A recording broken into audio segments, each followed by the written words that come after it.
Vatsimpana etny pasteur Ratovelo Roger. Ivavakitsika tompoko. Ry Andriamanitra ray zanaka ry fanahy maso do. Manatranao amin'ny anaran'i Jesosy Kristy zokonay izay. Ray Jesosy nisy olo vonanay teto amin'izao tontolo izao ka natoy izao anay. Na mety tompasoavana sa tompasoafahatsarana. Saotra betsaka ny amin'ny fitahinao anay tamin'iny aliny. Na misy anao anay maraina vaovao indray ao anatin'ny hery tanjakary fahasalamana. Makasitraka fiaino fanahy masonao fa tsy navelanao tafandromandry izay. Fa raha mifono maraina dia tsy maintsy hiaona aminao. Andreny ahafatrao ka dia matoky izay Jesosy fa ampohanay tsirairay aby izay mangila tsofina ny fahasoavanao. Ka ny teninao no ampiovanay, hitondranay hery vaovao indray amin'izao fanarahana anao izao. Saotra betsaka Jesosy makasitraka anao fonay iray manontolo. Dia mangavitra ny fanahinao masina mino anay tsirairay aby. Aminy isam-batan'olona, isa-tokantrano, anehoanay Jesosy fa tsy mbola manarina mahafoy anay ianao. Manoloana ny zavatra maro ireny mifamafao amin'ny fiainan'ny zanak'olombelona. Matoky Jesosy, fanamasina ny teninao ianao androany, ary hitahira randavanay ahafahanay manatanteraka ny asanao. Dia amin'ny anaranao fiaino ankatana izany. Saotra Jesosy. Amen.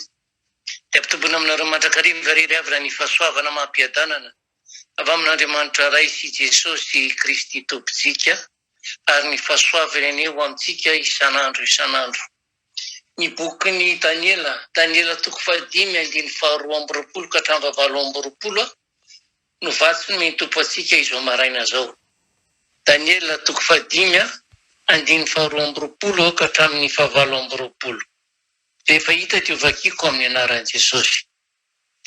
Ary ianao ry Belisazara zanany, dia tsy mba nampihetry ny fonao, dia fantatrao azy izany rehetra izany, fa niavana avy tamin'ny tompon'ny lanitra ianao, ary ny fanaky ny tranon'Andriamanitra dia nentina eo anatrehanao. Ary ianao sy ny mpanolotsainao sy ny vadinao, mba amin'ny vady tsy trandranonao, nisotro divay taminy. Ary ianao nankalaza ny Andriamanitra volafotsy sy volamena ary varahana, tsy visy hazo ary vato, izay tsy mahita na nandre na mahalala. F'Andriamanitra izay mitana ny hainao sady tompony alehanao rehetra dia tsy mba nankalazainao. Ary izany dia izy no niavian'ilay ratsan-tanana ka voasoratra ireo tenin'ireo. Ary ny teny voasoratra dia izao: mene tekela oparesina. Izao no hevitry ny teny. Mene, voisan'Andriamanitra ny nazakanao ka taperiny amin'izao.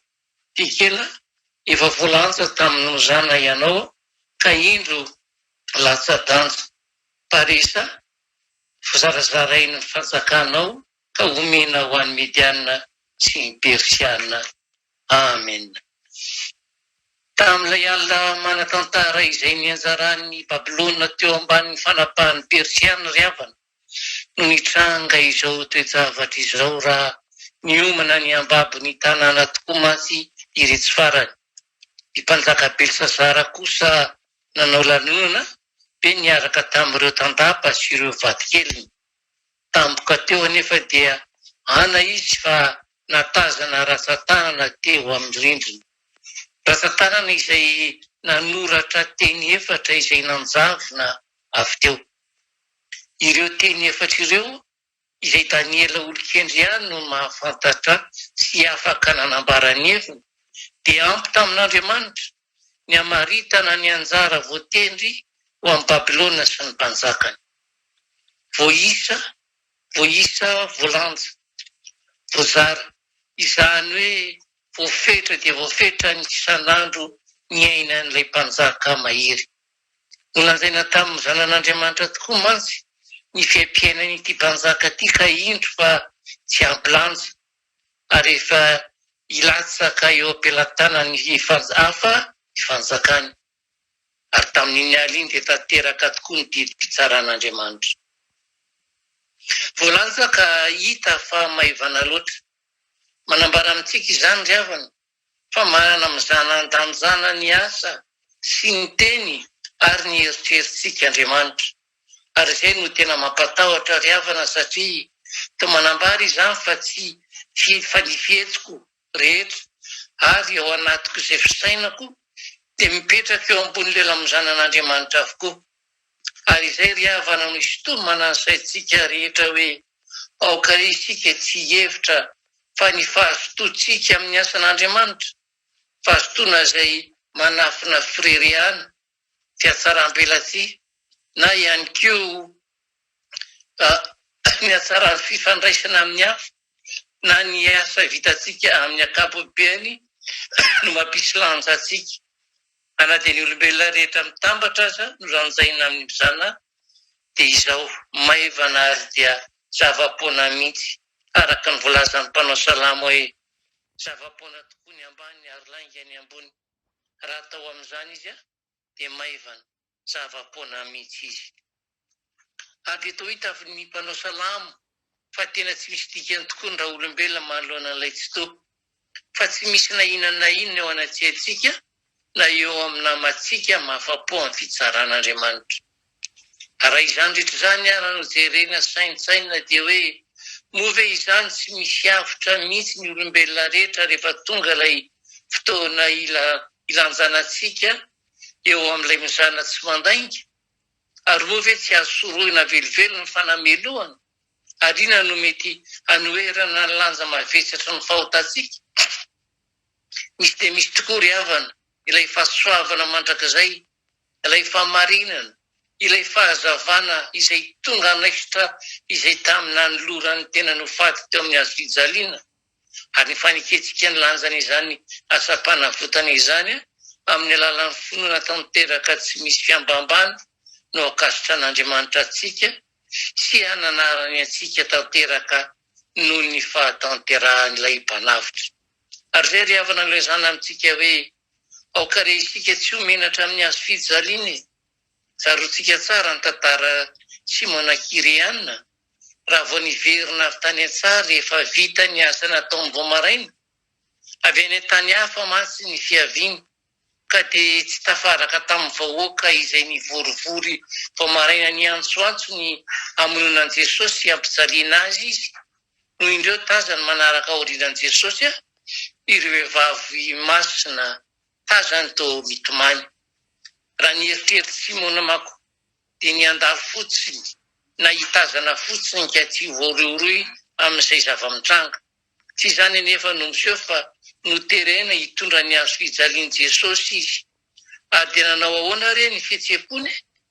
Mety ho voakasika ity zava-tokatra ity koa fa hamatany izy tsy fantatsika izany. Fa ny tiany tantara sy ny zava-miseho ry havana ny mampitodika ny sain'ny olona izay sondriana loatra amin'ny asa mandraraha tahaka ny Simona.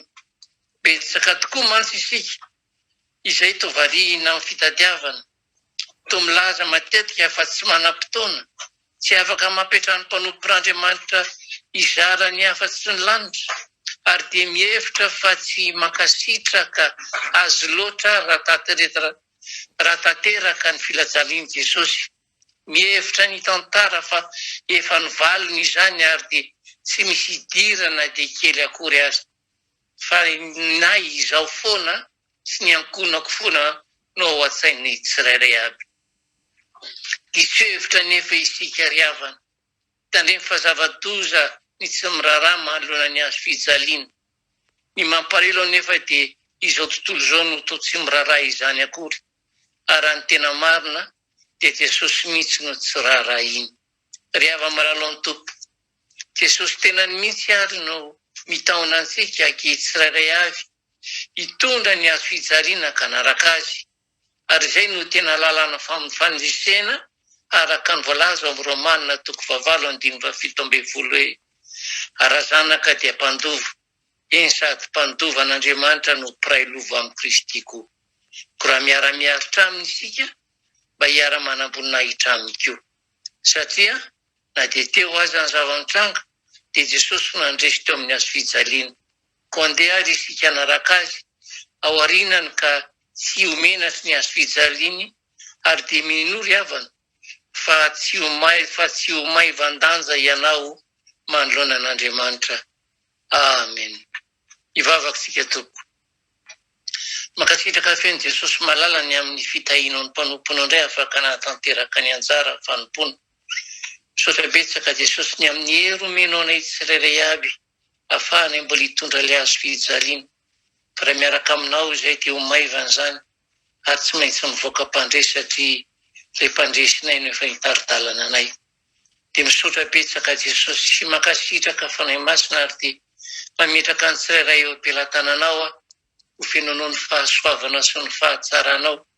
Ka raha andeha eo amin'izao tontolo izao ny tsirairay dia hamarino eny Jesosy fa ianao ny efa nialoha lalana ary efa ndamina izay rehetra mifotoantaona ka mba tahirinao izy ho vonaitry ny fahasoavanao.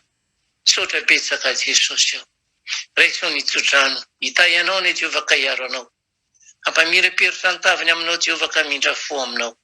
Hanandratra ny tavany aminao Jehovah ka hamela ny heliko isan'andro n'andro ka hitenanao hoe aza matahotra zaho ombanao mandrakariva ambara-pahatonga afataperana izao tontolo izao. Misaotra anao izay Jesosy io. Aleluia. Amen.